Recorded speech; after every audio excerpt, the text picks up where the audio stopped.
नमस्कार. मी मनीषा कुलकर्णी. मी जी काही माहिती कुठून काहीतरी जे वाचते ती आपल्याबरोबर माझ्या या आदर्श यूट्यूब चॅनल जे आदर्श पंक्ती त्याच्या माध्यमातून आपल्याबरोबर शेअर करते. परवा मी सहज ग. माडगूळकरांच्या जीवनाची माहिती वाचत होते आणि त्याच्यामध्ये मला त्यांच्याबद्दलची एक अत्यंत अद्भुतकारी अशी गोष्ट मला मिळाली आणि ती आपल्याबरोबर शेअर करावी अशी मला इच्छा झाली. म्हणून आज हा मी माझा व्हिडिओ त्याच्याबद्दल तयार करून आपल्याबरोबर शेअर करणार आहे. माझ्या चॅनलला जर सबस्क्राईब केलेलं नसेल तर जरूर सबस्क्राईब करा, कॉमेंट्स द्या, म्हणजे मलाही तेवढी जरा स्फूर्ती येते. तर गजानन दिगंबर माडगूळकर हे नाव कोणाला माहिती नाही, संपूर्ण भारतात म्हटलं तरी चालेल आणि महाराष्ट्रात तर प्रश्नच नाही.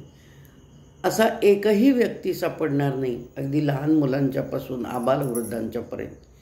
त्यांनी आपल्याला गीत रामायणासारखं एक महाकाव्य दिलं.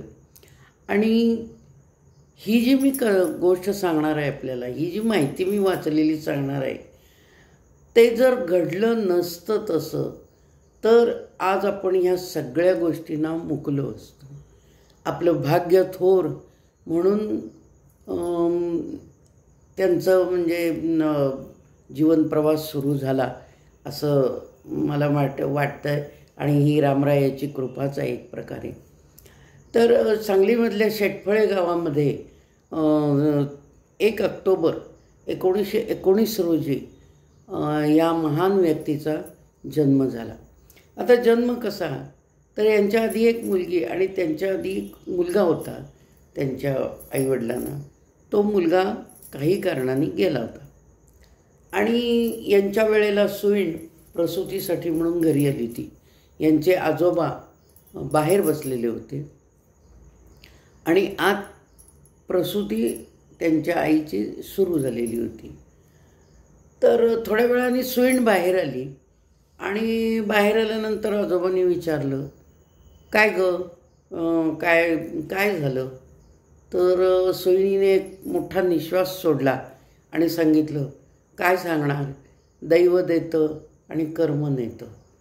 म्हणजे आजोबांनी ओळखलं की मुलगा झालेला होता परंतु तो काही जिवंत राहिलेला नाही. आजोबांनी एक मोठा निश्वास सोडला आणि सोयीणीला सांगितलं, बाळंतिणीची काळजी घ्या आणि तो मांसाचा गोळा जो आहे तो मागील परसदारी विझवून टाका. आता सगळीकडं तसं शोकाकुलच वातावरण पसरलेलं.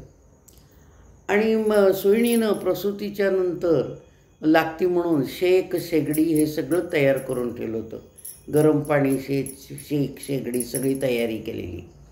सोयीणी एवढं आजोबांना निरोप सांगून परत आतमध्ये गेली आणि शेक शेगडीमधलं आता टाकायची ती शेक शेगडी म्हणून त्यातला निखारा घेतला, तो तव्यावर ठेवला आणि ते जे निपचिप पडलेलं बाळ जे होतं त्याच्या बेंबीपाशी म्हणून तिला काय वाटलं कोणास ठाऊक, थोडंसं ते हाय असलेला तवा तिनं असा जवळ नेला आणि काय महान आश्चर्य, म्हणजे ते बाळ रडायला लागलं, कोहम कोहम कोहम.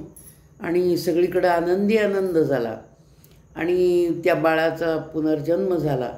आणि रामानेच त्याला ते सगळ्यांना ही अशी बुद्धी दिली असं म्हणायला हरकत नाही आता. कारण हेच ते पुढं गजानन दिगंबर माडगूळकर, ज्यांनी रामायणासारखा मोठं महाकाव्य लिहिलं आपल्यासाठी. आणि किती सुंदर कविता लिहिल्या, त्यातल्या गाणी किती सुंदर लिहिली.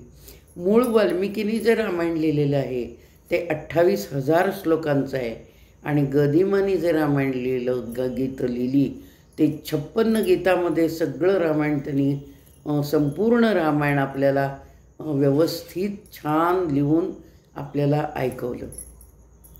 त्या त्यांचं जे गीत रामायण काव्य आहे त्यातला जो भरत पादुका घेऊन येतात वनवासामध्ये राम असताना आणि म्हणतात की याच्यावर माझा अधिकार नाही आहे, याच्यावर तुझा अधिकार आहे, तू ह्या पादुका पायात घाल आणि माझ्याकडं परत दे, मी या तिकडं नेऊन ठेवतो आणि ह्या सिंहासनावर ठेवून मी राज्य करतो. त्यावेळेला अत्यंत शोकाकुल भरताला रामाने जे समजूत घातलेली आहे गाण्यातून की दैवजात दुःखे भरता दोष न कुणाचा पराधीन आहे जगती पुत्र मानवाचा. मी रोज एकदा हे गाणं ऐकते आणि आपल्या जीवन संघर्षामध्ये आपल्याला जे जे प्रश्न पडतात की हे माझ्याच बाबतीत असं काय आहे, हे मलाच असं काय आहे, ह्या माझ्याच नशिबाला हे असं का आलेलं आहे.